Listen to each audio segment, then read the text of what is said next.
Are prices still dropping in the Greater Toronto area? That's what we're going to talk about. I was just in a bidding war. There were actually 16 other buyers that made an offer on a specific condo townhouse in Pickering. It ended up selling $80,000 over asking price. We are well into the spring market. We're going to talk about the best areas to buy, the best positions to be in for buyers and sellers. And if you are considering buying or selling, make sure to call me, call me, call me. My number is 416-671-5218. And let's get right into this data. And one of the best parts about this time of the year is like we pretty much have an understanding of what the market's going to look like for the rest of the year. I think it's safe to say that if property values were really going to rebound and increase in 2026, then it would have happened by now. It hasn't really happened yet, but the good news is that the worst is pretty much behind us. It looks like based on this chart, we can see that January 2026 was really when the average price hit its lowest point. So for buyers out there and that were waiting to time the market perfectly, that would have been your opportunity. But the good news is that there is still an abundance of listings and the average price hasn't increased that significantly. We can see our average sale price here in April 2026 that's been reported.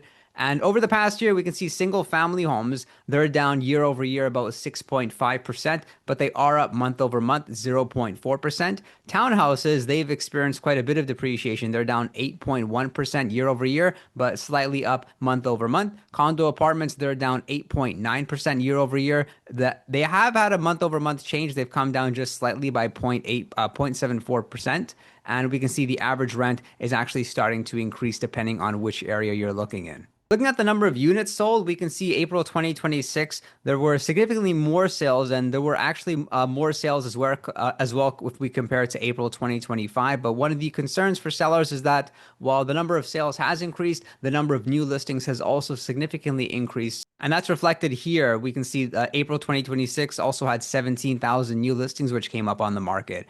But if we look at last year, this was really the reason why the second half of 2025 was really when the average prices started to decrease so significantly. And that's why in a lot of areas, values are the same as what they were about 5 years ago. We can see that the number of new listings really skyrocketed around that time. Spring, we can see well into the summer and in the fall market. Based on this information, it's not looking like great news for sellers because we can see here that this is pretty much the second lowest year when we're looking at the ratio of sales to new listings that have come up on the market. And when we have a lot of sales and very few new listings which come up on the market, that's when we're in a hot market. You can see as represented like 2016, also for example 2021, we saw that. So month over month, it's going to change. I'll continue to keep you updated. And I may caution you that when it comes to the average price and how it's changing, we can't make vague statements anymore and say like this specific city we're seeing appreciation, but this city we're seeing depreciation, because it's even come down to the specific neighborhood. For example, if you take Mississauga, there are specific neighborhoods which have appreciated in value, whereas most of them have depreciated in value. So before buying a property, make sure you understand what your goals are. And if your goal is to potentially sell that property within 5 years of purchasing it, then you really have to make a calculated decision and buy a property where it's most likely going to appreciate. If you're a homeowner that's not sure if you should price your property for a bidding war or you should price it the traditional way,